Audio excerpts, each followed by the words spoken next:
Vacation પડે ને એટલે બાળકોને કંઈક ને કંઈક નવું નવું ખાવાની ઈચ્છા થતી હોય છે. ખાસ કરીને બિસ્કિટ તો બાળકોને ખૂબ જ ભાવતા હોય છે. તો આજે આપણે કિચન સિરીઝમાં ઘઉંના લોટનો ઉપયોગ કરીને બિસ્કિટ બનાવીશું. આ બિસ્કિટ બે રીતે બનાવીશું, એક તળીને અને એક બેક કરીને. તો તમને જે રીત સહેલી લાગે એ રીતે તમે બનાવી શકો છો. અને આ બિસ્કિટ ઘઉંના લોટનો ઉપયોગ કરીને બનાવ્યા છે એટલે હેલ્ધી પણ છે. સાથે આ બિસ્કિટ બનાવવામાં ખૂબ જ ઓછી સામગ્રીનો ઉપયોગ થાય છે એટલે વધારે તામઝામ કરવાની પણ જરૂર નથી. અને ક્રિસ્પી કુરકુરા એટલા છે ને કે તમે એકવાર ખાશો ને એટલે બજારના બિસ્કિટ પણ ભૂલી જશો. તો ચાલો બિસ્કિટ બનાવવાનું શરૂ કરીએ. તો એના માટે મેઝરિંગ કપ પ્રમાણે 1.5 કપ જેવો ઘઉંનો ઝીણો લોટ લીધો છે. જે લોટમાંથી આપણે રોટલી બનાવીએ છીએ એ જ લોટનો મેં અહીં ઉપયોગ કર્યો છે. અહીંયા રવો કે જાડો લોટ ઉમેરવાની જરૂર નથી, તો પણ બિસ્કિટ એકદમ કુરકુરા થશે. હવે 1.5 કપ ઘઉંના લોટ સામે 1 ચપટી જેવું મીઠું ઉમેરીશું જેથી વધારે ટેસ્ટી લાગે. અને 1/2 કપ જેવું ઘી ઉમેરવાનું છે. અહીં ઘીનો ઉપયોગ કરીશું એટલે બિસ્કિટ એકદમ સુગંધી અને ટેસ્ટી થાય, સાથે હેલ્ધી પણ. તો અહીંયા મેં ગાયનું ઘી લીધું છે. હવે આ ઘીને લોટમાં એકદમ મિક્સ કરી દેવાનું છે. લોટમાં મુઠ્ઠી પડે એટલું મોણ હશે ને તો જ બિસ્કિટ એકદમ કુરકુરા થશે. હા, બહુ વધારે પણ નહીં ઉમેરી દેવાનું, નહીંતર તળતી વખતે બિસ્કિટ છૂટા પડી જશે. એટલે અહીં તમારે મેઝરમેન્ટનું ખાસ ધ્યાન રાખવાનું છે. હજુ મને 1 ચમચી જેવું ઘી ઓછું લાગી રહ્યું છે, તો 1 ચમચી જેવું ઘી ફરી ઉમેરી દઈશું. હવે બિસ્કિટ એકદમ કુરકુરા થાય એટલે 1/2 ટીસ્પૂન જેવો બેકિંગ પાવડર ઉમેરવાનો છે. અહીં યાદ રાખવાનું છે કે બેકિંગ સોડા નહીં પણ બેકિંગ પાવડર ઉમેરવાનો છે, જેનાથી બિસ્કિટ એકદમ કુરકુરા થશે. હવે આ બધું મિક્સ કરી લઈશું અને હવે મિક્સ કરીને જોઈશું તો લોટમાં મુઠ્ઠી પડી રહી છે. તો આટલું મોણ હોય ને તો જ બિસ્કિટ એકદમ કુરકુરા થશે. સાથે હવે ગળાશમાં 1/2 કપ દેશી ખાંડ લીધી છે. જો તમે વધારે મીઠું ખાવ છો તો 1/4 કપ સુધી ખાંડ લઈ શકાય. અહીં મેં 1/2 કપ જેવી લીધી છે. એને મિક્સર જારમાં લઈ લઈશું અને એકદમ ઝીણો પાવડર બનાવી લઈશું. હવે આ બધો જ પાવડર લોટમાં મિક્સ કરી દેવાનો છે. આપણે અહીં લોટમાં મોણ પણ સરખી માત્રામાં ઉમેર્યું છે અને ખાંડ પણ છે, એટલે હવે લોટ બાંધવામાં પાણીનો ઉપયોગ ખૂબ જ ઓછો થશે. પણ અહીં લોટ છે એ પાણીથી નહીં બાંધીએ પણ દૂધથી બાંધીશું એટલે એકદમ સરસ સુગંધી થાય. તો 1/2 કપ જેવું દૂધ લઈ લીધું છે. આ હુંફાળું દૂધ છે. તો ધીરે ધીરે કરીને લોટમાં ઉમેરતા જઈશું અને લોટને બાંધી લઈશું. અહીંયા લોટ વધારે ઢીલો ન થઈ જાય ને એનું ખાસ ધ્યાન રાખવાનું. તો 1/2 કપ જેવું જ દૂધ ઉમેરીને લોટને બાંધી લેવાનો છે. તો લોટ અહીં બંધાઈ ગયો છે. હવે પહેલાં બિસ્કિટને બેક કરવાના છે એટલે ટ્રેમાં બટર પેપર રાખી દઈશું. હું અત્યારે ઓટીજીમાં આ બિસ્કિટને બનાવી રહી છું. માઇક્રોવેવમાં પણ બનાવી શકાય, તમે કન્વેક્શન મોડ ઉપર રાખીને બનાવી શકો છો. તો મારી પાસે આ ઓટીજી છે તો એને પહેલાં 10 મિનિટ માટે પ્રીહીટ કરવા રાખી દઈશું. હવે બિસ્કિટ બનાવી લઈએ. તો એના માટે મેં 2 પ્લાસ્ટિક શીટ લીધી છે. આ બંને પ્લાસ્ટિક શીટ ઉપર ઘીને લગાવી દઈશું જેથી લોટ છે એ ચીપકે નહીં. હવે લોટમાંથી મોટો લુવો બનાવીને પ્લાસ્ટિક શીટ ઉપર રાખી દેવાનો છે અને એની ઉપર બીજી પ્લાસ્ટિક શીટને ગોઠવી દઈ અને વણી લેવાનો છે. કારણ કે જો પ્લાસ્ટિક શીટ સિવાય તમે વણવા જઈશો તો સરખી રીતના વણી પણ નહીં શકાય અને લોટના કટકા થતા જશે. તો પ્લાસ્ટિક શીટમાં વણશો તો આવી રીતના તમે એને ફેરવી શકશો. હવે 2 mmની થિકનેસ રહે એ રીતના અહીં મોટી રોટલી વણી લેવાની છે.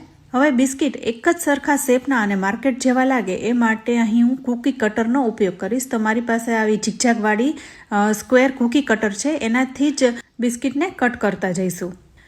આવી રીતના એક જ સરખા બિસ્કિટ તૈયાર થઈ છે અને માર્કેટ જેવા લાગે છે એટલે બાળકોને ખૂબ જ પસંદ આવે છે. હવે બિસ્કિટનો દેખાવ સરસ લાગે અને વચ્ચેથી પણ એકદમ સરસ રીતના બેક થઈ જાય એ માટે એક ટૂથપીકથી એમાં હોલ કરી લઈશું. તો એક બિસ્કિટમાં 6 હોલ કરીશું જેનાથી દેખાવ પણ સરસ આવે અને સરખી રીતના બિસ્કિટ છે એ કૂક થઈ જાય. તો આવી રીતના આપણે બધા બિસ્કિટને તૈયાર કરી લેવાના છે. વધારાનો લોટ છે એને કાઢી લઈશું અને એમાંથી જ પાછો ફરી લુવો કરીને આવી રીતના બધા બિસ્કિટને બનાવી લેવાના છે. તો તમે જોઈ શકો છો કેટલા સરસ બિસ્કિટ બન્યા છે. આ બિસ્કિટને ઓટીજીમાં બેક કરીશું. તો એના માટે ઓટીજીની ટ્રે હોય એમાં બટર પેપરને રાખી દઈશું અને એમાં આ બધા બિસ્કિટને ગોઠવતા જવાનું છે. 2 બિસ્કિટ વચ્ચે થોડી જગ્યા રાખવી અને આવી રીતના ગોઠવી લેવાના છે. તો બાકી રહેલા લોટમાંથી પણ બિસ્કિટને કૂકી કટરથી તૈયાર કરી લીધા છે અને ટ્રેમાં સમાય એટલા ગોઠવી દીધા છે. હવે આ બિસ્કિટને બેક કરવાના છે. તો એના માટે મેં ઓટીજીને 10 મિનિટ માટે પ્રીહીટ કરી લીધું છે. અને હવે 12 થી 15 મિનિટ માટે 170 ડિગ્રી ઉપર બેક કરીશું. પણ પહેલાં મેં 10 મિનિટ સેટ કરી છે, તો 10 મિનિટ થઈ જાય પછી આપણે એકવાર ચેક કરીશું. તો ટ્રેને ઓટીજીમાં ગોઠવી દીધી છે અને ઓટીજીને હવે ચાલુ કરી દઈશું. તો ધીરે ધીરે બિસ્કિટ છે એ કૂક થઈ રહ્યા છે. મેં આજે સ્ક્વેર શેપના બિસ્કિટ તૈયાર કર્યા છે, પણ જો તમારે અલગ અલગ શેપના તૈયાર કરવા હોય તો એ રીતના પણ કરી શકાય. એક જ બાઇટમાં એક બિસ્કિટ આવી જાય એવી રીતના શક્કરપારા જેવા બિસ્કિટ તૈયાર કરવા હોય તો એ રીતના પણ કરી શકાય છે. તો આ બિસ્કિટને પણ બેક કે તળવા હોય તો તળી શકાય છે. તો ફ્રેન્ડ્સ, અહીં 10 મિનિટ થવા આવી છે અને હવે આ બિસ્કિટને એકવાર ચેક કરી લઈએ. તો ટ્રેને બહાર કાઢતા બિસ્કિટનો કલર હજી એવો જ દેખાઈ રહ્યો છે.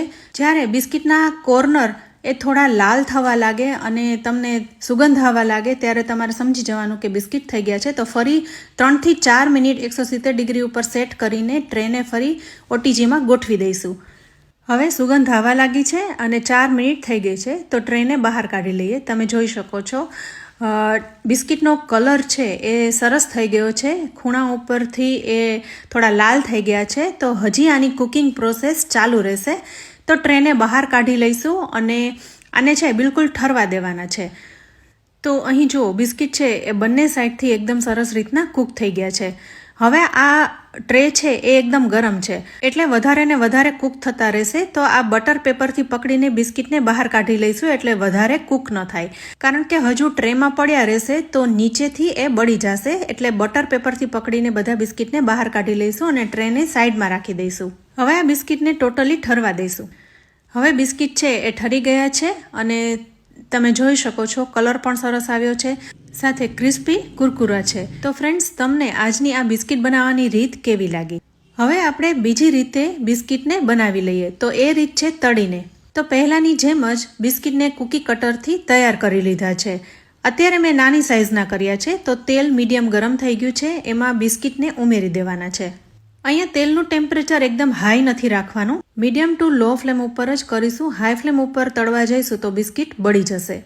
તો ધીરે ધીરે બિસ્કિટનો એકદમ ગોલ્ડન બ્રાઉન કલર આવી જાય એટલે બિસ્કિટને બહાર કાઢી લઈશું. આ બિસ્કિટમાં ખાંડ હોવાથી જ્યારે તમે એને બહાર કાઢશો ત્યારે થોડા સોફ્ટ લાગશે, પણ જેમ ઠરશે એમ કડક ક્રિસ્પી થઈ જશે. તો હવે આ બિસ્કિટ તળાઈ ગયા છે તો એને બહાર કાઢી લઈએ. તો આવી રીતના તમે બંને રીતથી બિસ્કિટને તૈયાર કરી શકો છો અને બાળકોને આપી શકો છો. તો ફ્રેન્ડ્સ, તમને આજની આ બિસ્કિટ બનાવવાની બંને રીત કેવી લાગી? આ બિસ્કિટને એકવાર બનાવી લીધા પછી મહિના દિવસ સુધી રાખી શકાય છે. તો જ્યારે તમારે ક્યાંય ફરવા જવું હોય તો પણ સાથે લઈ જઈ શકાય. સાથે ઘઉંના લોટમાંથી બનાવ્યા હોવાથી હેલ્ધી પણ છે. તો ફ્રેન્ડ્સ, જો તમને આજે આ બિસ્કિટની રેસીપી સારી લાગી હોય ને તો વિડીયોને લાઇક અને શેર કરજો. અમારી ચેનલને સબસ્ક્રાઈબ કરી લેજો. અમારા ફેસબુક પેજને લાઇક કરી ફોલો કરી લેજો. તો ફરી મળીશું આવી એક ઉપયોગી રેસીપી સાથે. ત્યાં સુધી આવજો.